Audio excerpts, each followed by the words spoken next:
Assalamualaikum warahmatullahi wabarakatuh. Perkenalkan, nama saya Bunga Divina Firdaus, NIM H1 di 023051, akan mempresentasikan hasil dari ujian CPMK 4 mengenai tentang pembuatan aplikasi manajemen keuangan sederhana dengan nama aplikasi beruang.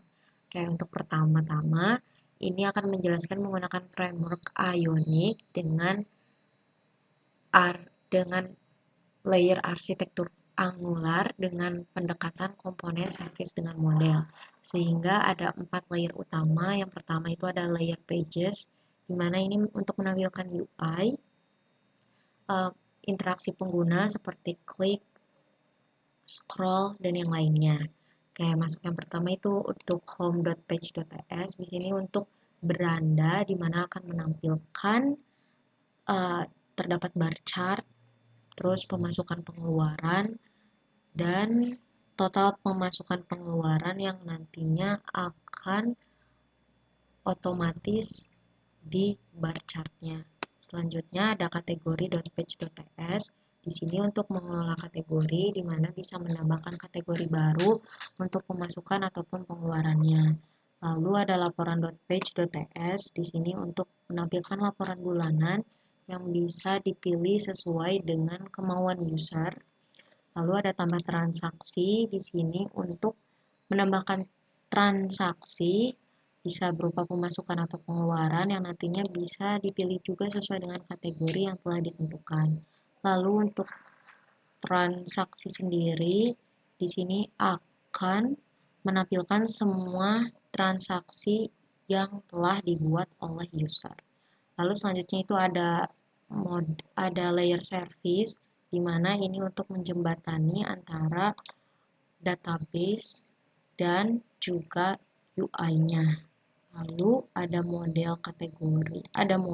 layer model, di mana untuk mendefinisikan seluruh komponen sehingga dapat digunakan untuk seluruh aplikasi. Contohnya di sini ada list untuk kategori makanan, transportasi, belanja, gaji, hiburan, ataupun lainnya. Untuk transaksi sendiri juga sama, ini sebagai jembatan antara database dengan UI-nya. Oke, kita langsung masuk ke demo aplikasinya. Di sini akan ditampilkan dashboard yang pertama, itu ada card yang pertama, saldo total, di mana nanti ini saldo secara keseluruhan dan pemasukan pengeluaran juga secara keseluruhan.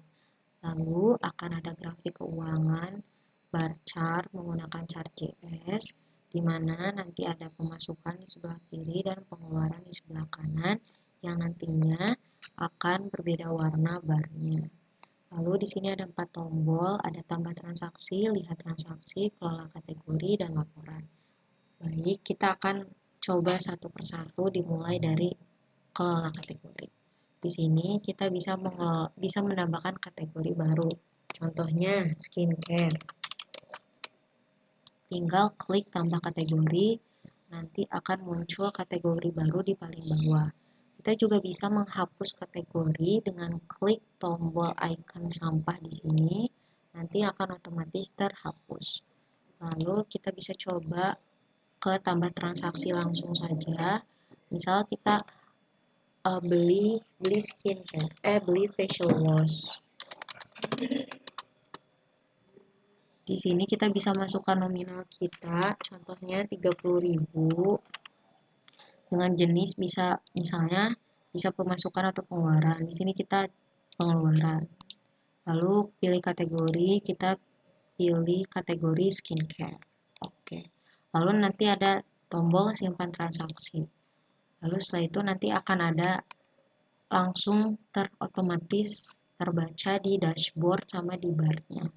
Mungkin kita bisa tambah transaksi untuk pemasukan terlebih dahulu, contohnya gaji bulanan dengan nominal 1 juta. Untuk jenisnya pemasukan, kategorinya gaji. Oke, simpan transaksi. Nah, ini langsung terotomatis juga. Tadi kan kita memasukkan pengeluaran 30.000. Di sini langsung saldo totalnya dikurangi 30.000. Lalu tombol selanjutnya itu ada lihat transaksi, di mana ini rekapan seluruh pengeluaran dan pemasukan yang telah user buat. Lalu ada laporan untuk menampilkan seluruh pemasukan dan pengeluaran yang telah user lakukan. Untuk tombol hijau bagian pojok kanan bawah, ini untuk tambah transaksi juga. Seperti itu untuk demo aplikasinya. Untuk bagian Ionic cukup sekian, akan dilanjutkan dengan yang Flutter. Baik, yang selanjutnya itu untuk frameworknya Flutter, di mana menggunakan pendekatan MVVM. Oke, yang pertama itu ada layer UI, di mana di sini untuk menampilkan antarmuka ke pengguna, menampilkan input user, dan juga menampilkan data dari provider. Yang pertama itu ada add transaction page, di mana user dapat menambah transaksi antara untuk income ataupun expense, lalu memasukkan nominal, dan memilih kategori, tanggal, dan catatan transaksi. Lalu untuk kategori sendiri, untuk mengelola kategori atau menambahkan jenis kategori untuk income maupun expense-nya.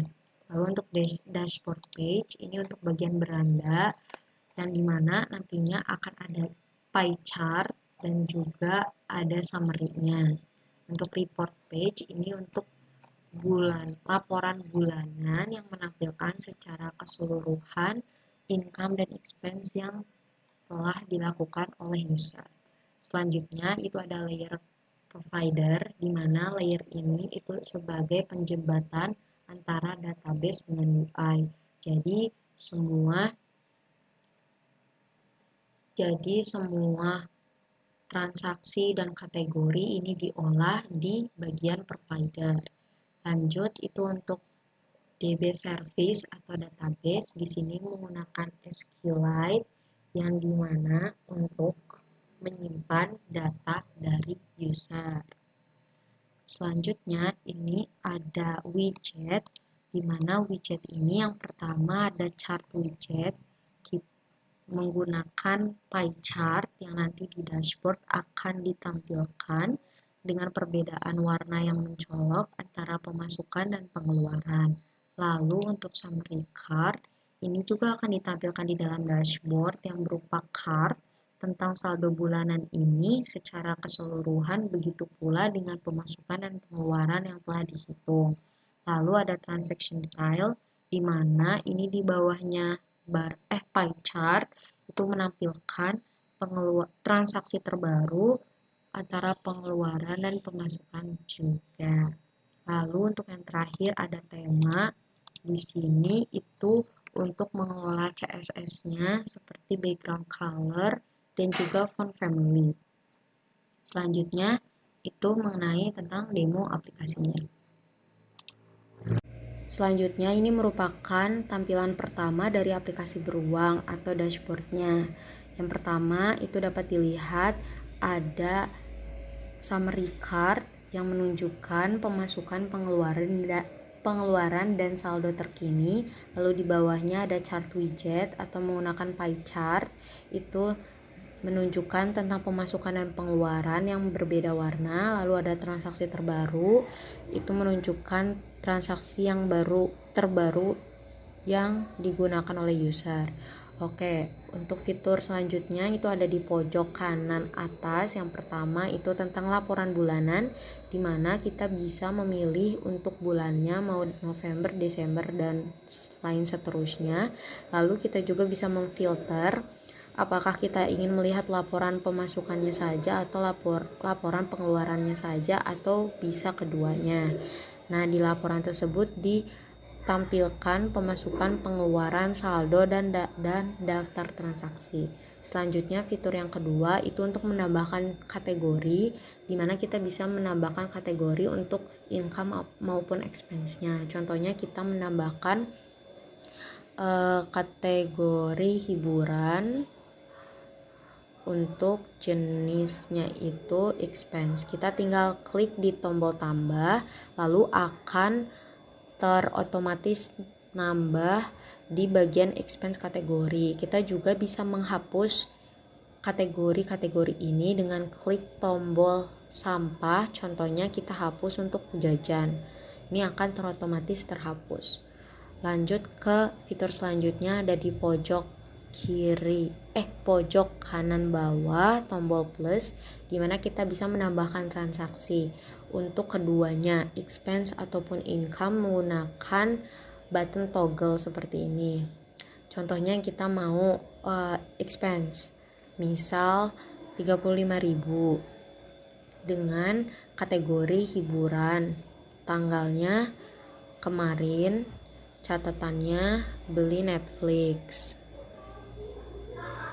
Kita bisa klik tombol simpan, lalu langsung otomatis ada di transaksi terbaru, di chart, di summary card, langsung terotomatis berkurang untuk saldo bulan ininya.